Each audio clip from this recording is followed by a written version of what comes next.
Arvip, nos encontramos ahora mismo en la planta en la que se está desarrollando el proyecto Algas, que es un proyecto científico que tiene a Chiclana en el punto de mira de la creación de combustible a partir de residuos.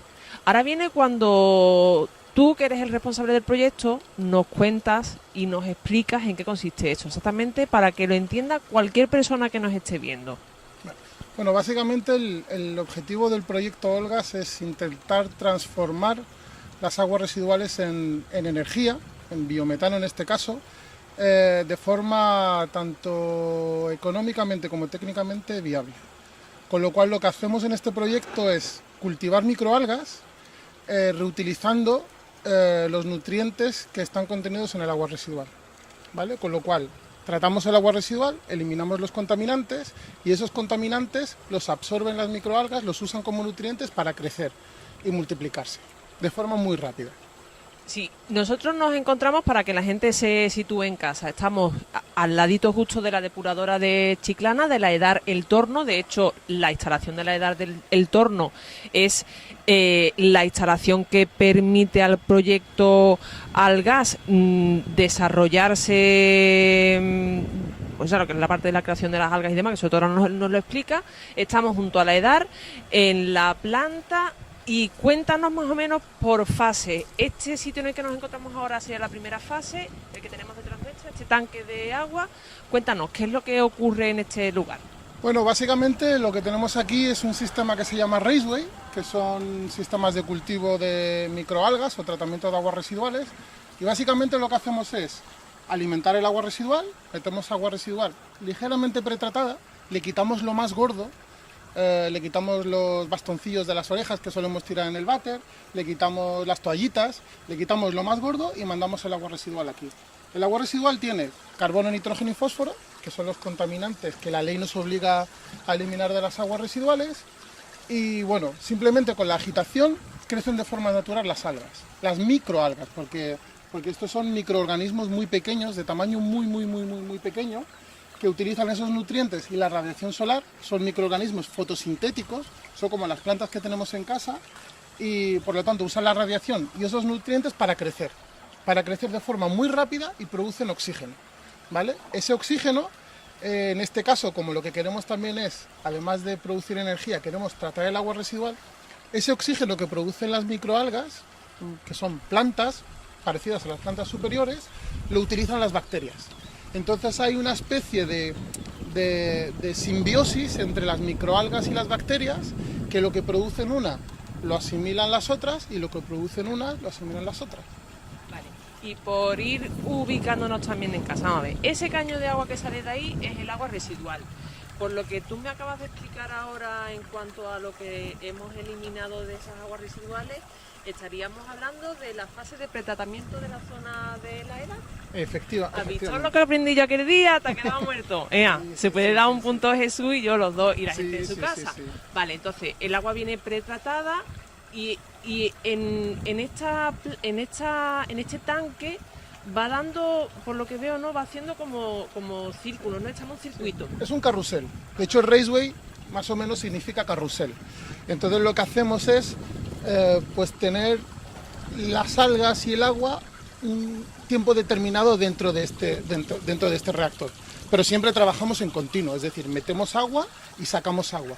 Lo que pasa es que le demos un tiempo hidráulico de residencia, es decir, una célula o una microalga pasa dentro de este reactor 3 días. Desde que entra hasta que sale pasan 3 días, más o menos, de media.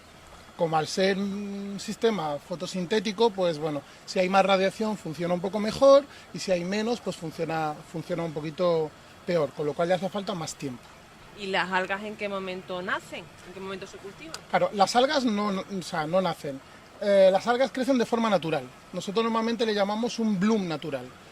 De hecho, el objetivo de esta tecnología es combatir uno de los mayores problemas relacionados con las depuradoras, que son los problemas de eutrofización. ¿Qué significa eso? Eso significa que cuando veamos a un lago y vemos que está verde y hay un crecimiento desmedido de algas, eso es lo que nosotros queremos evitar. Con lo cual, en este sistema tenemos un sistema eutrofizado controlado. Para que no pase esto en el río, lo que hacemos es controlarlo aquí.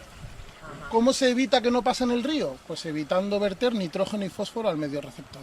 De hecho, la directiva europea es cada día más restrictiva y limita las concentraciones de nitrógeno y fósforo de los efluentes de las depuradoras. Entonces nosotros lo que hacemos es eso. En vez de que esto pase en el río, lo tenemos en nuestro sistema controlado, con lo cual lo que vertemos al río de fluente ya no tiene nitrógeno y fósforo y no tenemos problemas de eutrofización.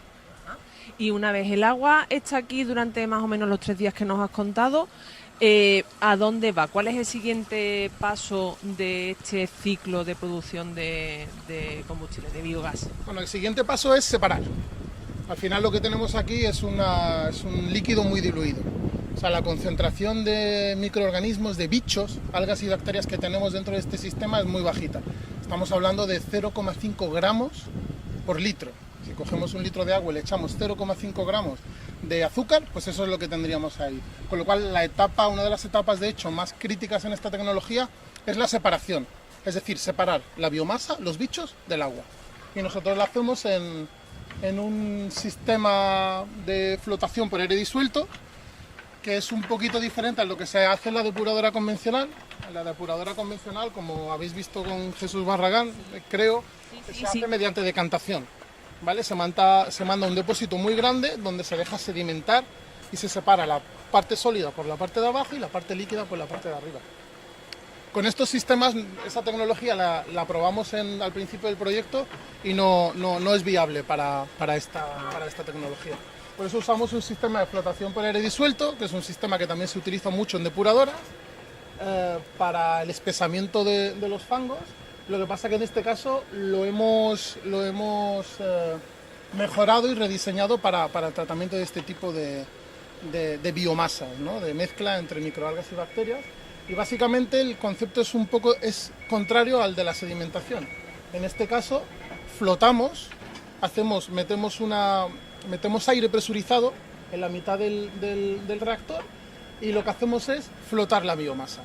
De tal forma que en la parte alta de ese depósito azul grande, en la parte alta es donde tenemos la biomasa concentrada y por la parte media más o menos es por donde sale el agua completamente clarificada. Es al contrario que un decantador. Un decantador, los sólidos salen por abajo y en este caso los sólidos salen por arriba, por espesamiento, por flotación. ¿Y este tanque azul más oscuro para qué sirve? Es un depósito de almacenamiento. La biomasa que hemos sacado ahí, que hemos pasado de 0,5 gramos litro, pasamos en torno a 30 gramos litro. Entre 30, 40, dependiendo de cómo operemos. Eso significa que somos capaces de concentrar la biomasa 100 veces, mínimo 100 veces, lo cual son resultados muy buenos, espectaculares, difícilmente alcanzables con otro tipo de tecnología. Y este depósito es el depósito de almacenamiento previo a la alimentación de los digestores anaerobios, que es donde nosotros producimos energía, producimos biometano. El objetivo de este proyecto es producción de gas natural comprimido, biometano, como el gas natural que tenemos en las casas, pero de origen biológico, para ser utilizado en automoción, en coches. Es el objetivo del proyecto Olgas. El proyecto en sí, su desarrollo lleva 3-4 años, si no me equivoco, estoy haciendo memoria, lo estoy diciendo de aquella manera. Digo la parte de producción aquí en Chiclana, pero su origen desde el principio, ¿cómo empezó? ¿De dónde partió la hipótesis de intentar crear combustible a partir de origen orgánico y bueno, de residuos orgánicos y cómo se ha llegado hasta este punto? Y a todo esto hago aquí un matiz, vamos nada más que por la segunda parte de lo que es la producción. Bueno, esta tecnología o sea, este esquema no es nuevo, no queremos reinventar la rueda, ya está inventada, más o menos. Según tenemos entendido, los primeros coqueteos que se hicieron con este magnífico mundo de producción de energía mediante microalgas fue en la Segunda Guerra Mundial. Los alemanes, los nazis ya lo intentaron, no lo consiguieron porque iban para temas de biodiesel. Nosotros también tenemos una pequeña pata, un socio pequeño que intenta explorar el maravilloso mundo del biodiesel, pero no es viable. El biometano es la mejor alternativa. Cada vez que ha habido una crisis del petróleo, en el año 78, en el año 91, siempre ha habido países como Estados Unidos, Japón, que han financiado megaproyectos de cientos de millones de dólares para investigar nuevas rutas de producción de biocombustibles, ¿no?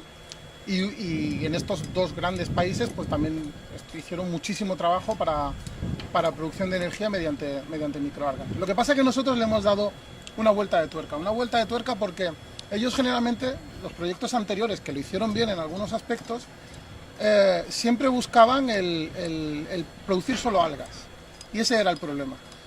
Lo que tienes que hacer es como un concepto de biorefinería que se usa mucho últimamente, ¿no? Tienes que desarrollar un proceso en el que puedas sacarle valor añadido a todo lo que tengas en tu proceso. En nuestro caso está claro, en nuestro caso tratamos el agua residual y tenemos tanto un beneficio económico, porque ganamos dinero tratando el agua residual, porque el agua residual cuesta dinero tratarla, evidentemente, tiene unos costes asociados, como podemos ver aquí, pero además de tratar el agua residual, producimos una biomasa y maximizamos esa producción de energía. Biodiesel, biometano o cualquier otra ruta de valorización de la biomasa. Pero nosotros le hemos dado una vuelta de tuerca y hemos hecho un proceso completamente integral, donde aprovechamos cada uno de los elementos y lo optimizamos.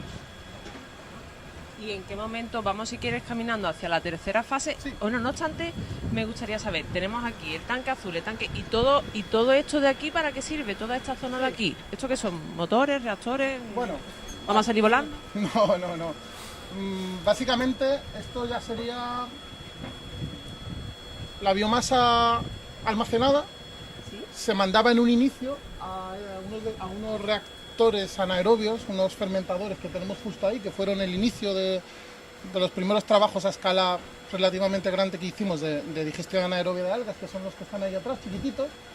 Pero ya hemos pegado el salto grande y hemos pasado a este depósito azul grande de 25 metros cúbicos. Hemos pasado de 500 litros a 25.000 litros, que es el depósito este azul, que igual desde aquí no se ve lo grande que es, ahora podemos verlo desde otra perspectiva. Y luego aquí tenemos esto es un secadero solar, Lo transparente, ¿no? Sí, el invernadero que tenemos ahí es como la última etapa del proceso. Vale. Que luego os enseñaré una muestra de cómo queda la biomasa completamente deshidratada, completamente seca.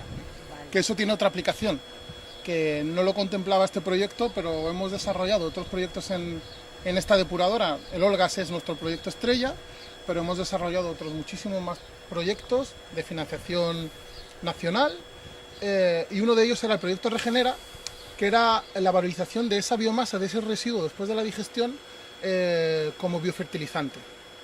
Las microalgas son capaces de producir muchos bioestimulantes y biofortificantes, ya no solo por el nitrógeno y el fósforo que reciclamos, que es lo que se utiliza como fertilizante tradicional, sino por los bioestimulantes y biofortificantes.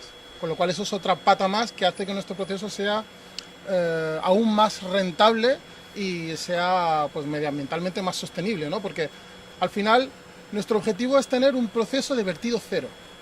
Es decir, cogemos el agua residual, tratamos agua residual, incluso llegamos a una calidad de agua regenerada que cumple con el Real Decreto 1620, y que es agua que se puede para reutilización, tanto para fines de agricultura, para regar, como para recreativos, campos de golf, que aquí en Chiclana hay unos cuantos, para baldeo de calles. O sea, tratamos el agua residual e incluso podemos llegar a calidad de regenerada, con lo cual vertido cero, porque lo estamos reutilizando. Parte de la biomasa la transformamos en biometano y el residuo de esa biomasa la utilizamos como biofertilizante. Y todo esto, y lo más importante de todo esto, es que el coste de depurar el agua residual con esta tecnología es pues 2 veces inferior al coste de una estación de tratamiento convencional, basada como aquí en un sistema de lodos activados. ¿Quién se encarga de financiar toda la estructura que hay aquí montada? Vamos, si quieres, caminando hacia la siguiente fase. Este grande, el azul es o el verde. Sí, primero el azul y luego Vale. Pues mira, enséñanos, en el azul que hay. Sí, bueno, la financiación de este proyecto, del proyecto Olgas, es un proyecto europeo, un FP7, y Europa financia el 50%. O sea, el 50% del coste de este proyecto, Europa lo financia y el otro 50% lo pagan las empresas, los socios del proyecto. En este caso, el proyecto, 50-60% del presupuesto es de Aqualia, que es el que está implantando ya la fase definitiva, porque esto es un proyecto demostrativo. Esto de investigación teóricamente tiene poco. Esto tiene que ir a una escala demostrativa. Tenemos que ir a hacer una planta real. Por eso el presupuesto del proyecto son 7,1 millones de euros que pone Europa, más el resto que ponemos los socios, que son cerca de otros 4 o 5 millones de euros. Entonces la financiación es europea al 50% y el resto lo ponen los socios del proyecto. Yo entiendo por lo que estás contando que la parte científica, la parte que intentaba demostrar la teoría a partir de la hipótesis ya se realizó, y esto lo que está intentando es demostrar que efectivamente esa teoría se puede ejecutar y puede dar dinero. Eso es lo que... Efectivamente. Quedando muerta la lista que soy. Del 2011 al 2013 más o menos se instaló y se estuvo operando la planta piloto, que es la que está dentro de la depuradora, que creo que ya habíais visitado con anterioridad. Sí. Eso fue el pilotaje, eso fueron los primeros pasos donde ya empezamos a entender el proceso. Luego dimos un pasito más, nos venimos a la escala prototipo, multiplicamos por 10 la escala de todo, bueno, un poquito más de 10. Ahí teníamos reactores de 32 metros cuadrados, pequeñitos, y aquí hemos pasado a reactores de 500 metros cuadrados. Eso todavía no es escala demostrativa. Mucha gente ve la planta, incluso gente que lleva años trabajando en esto y se queda, pues eso, maravillada de tener 2 reactores de 500 metros cuadrados. Pero nosotros sabemos que eso es pequeño. El siguiente paso, que es lo que estamos ejecutando justo aquí en la fase anexa, es la fase demostrativa, y ahí los reactores pasan de 500 metros cuadrados a 5.200 metros cuadrados. Eso sí es agua cabe? real. Pues ahí caben unos 1.800 metros cúbicos. Sí, más o menos. Sí, más o menos. Es un dato sin que yo no Más habría o podido menos. vivir. En cada uno de los reactores, más o menos, a grosso modo, unos 1.800 metros cúbicos. Y estamos en el tanque azul, ahora viene el tanque verde, voy mezclando las preguntas, ¿vale? Sí, Voy sí. mezclando la etapa de vamos a conocer el proceso con la etapa del proyecto en sí, Olgas. Esta cosa verde que hay aquí que parece como una escafandra de la Segunda Guerra Mundial. Sí. Bueno, pues el depósito azul es un digestor anaerobio. O sea, eso lo que es un depósito cerrado herméticamente, donde no puede haber oxígeno, por eso es anaerobio, y lo que hacemos es fermentar. Fermentar. Eso como cuando un yogur de repente se nos hincha, pues eso es que está fermentando y está produciendo biogás. Entonces nosotros lo que hacemos es, la biomasa que hemos concentrado, la metemos aquí, la tenemos X tiempo de residencia, en este caso unos 22, 23 días, pero siempre en continuo, es decir, metemos un caudal muy pequeñito para que el caudal de salida sea muy pequeñito y una célula esté 21 días ahí dentro. ¿Qué es lo que pasa? Que la materia orgánica, por procesos anaerobios, se transforma en biometano. ¿Vale? La materia orgánica la transformamos en biometano. Biometano y otros compuestos, CO2, sulfídrico, que es lo que llega a este gasómetro grande. Esto es un gasómetro. Sí, esto es un gasómetro de doble membrana. Por la membrana de fuera tenemos aire y por dentro hay otra membrana que es donde tenemos el biogás bruto, le llamamos, porque es una mezcla de biometano, CO2, sulfídrico y otros compuestos. Ese biogás todavía no es apto para ser utilizado para nada. Hay que eliminar los compuestos indeseados, sobre todo el sulfídrico. Entonces, de aquí, el biogás lo mandamos a un sistema de pretratamiento, que son las columnas esas que tenemos justo atrás. Si queréis pasamos y las vemos. Y ahí ya es donde purificamos el biogás. Y sacamos un biometano. Es decir, intentamos tener la máxima concentración solo de biometano. Nuestro objetivo es llegar a un 92% de biometano más otros compuestos. O sea, pasar de un 70% de biometano más otros compuestos indeseados a un 90-92% de biometano. Por ubicarnos también en casa, ¿esto es un círculo completo? Es decir, ¿el círculo continúa debajo del suelo o es un medio círculo? No, es lo que veis, tal lo que veis, tiene una membrana justo en la horizontal y nada, son 2 membranas. La de fuera es aire y por dentro, casi del volumen un poquito inferior, esto es de 12 metros cúbicos en total y dentro creo que tiene 10, con lo cual son más o menos el tamaño es casi igual. Y dentro de esa segunda membrana es donde se acumula el biogás bruto, al cual hay que purificar. ¿Y en qué momento se decidió que Chiclana era el lugar idóneo para ejecutar esta parte del proyecto? Bueno, ¿Por qué se escogió a Chiclana? ¿Hay algún tipo de razón que podamos la localización de Chiclana está claro que esta es una tecnología, como he dicho anteriormente, que depende mucho de la climatología. Y Chiclana, como decir, no me acuerdo quién fue el que lo dijo, no solo se pueden cultivar turistas, sino que también se pueden cultivar otro tipo de cosas. Y uno de los responsables de que estemos aquí es Jesús Barragán. Jesús Barragán es profesor asociado también de la Universidad de Cádiz y ha estado trabajando con el grupo de fotobiodepuración de aguas residuales. De hecho, es mi codirector de tesis, él codirigió mi tesis doctoral y él ya estaba metido en temas de microalgas. Entonces, a raíz de la relación que teníamos con Aqualia, Jesús Barragán trabajaba en Aqualia anteriormente, pues bueno, de ahí salió la relación, él propuso Chiclana como alternativa para implantar el proyecto, había otras alternativas parecidas a Chiclana, pero no tan buenas como Chiclana, y básicamente esas fueron las razones, la relación con la universidad, de Aqualia con la universidad y de la universidad con Jesús Barragán y con Chiclana Natural. Nada como tener buenas relaciones, por lo que nos estamos dando cuenta. No, Menos mal que sí. nosotros estamos muy bien relacionados, que nosotros, Jesús es coleguita nuestro total. Sí. ¿Y tú de qué hiciste la tesis, Arvid? Yo hice la tesis de tratamiento de agua residual con microalgas y comparaba distintos tipos de tecnologías, sistemas abiertos, sistemas cerrados. O sea que yo hice mi tesis Claro. exactamente en esto. No exactamente, pero muy parecido. Hombre, si no, alguna relación evidentemente Sí, tenía sí, que haber, porque si no, no estarías aquí dirigiendo.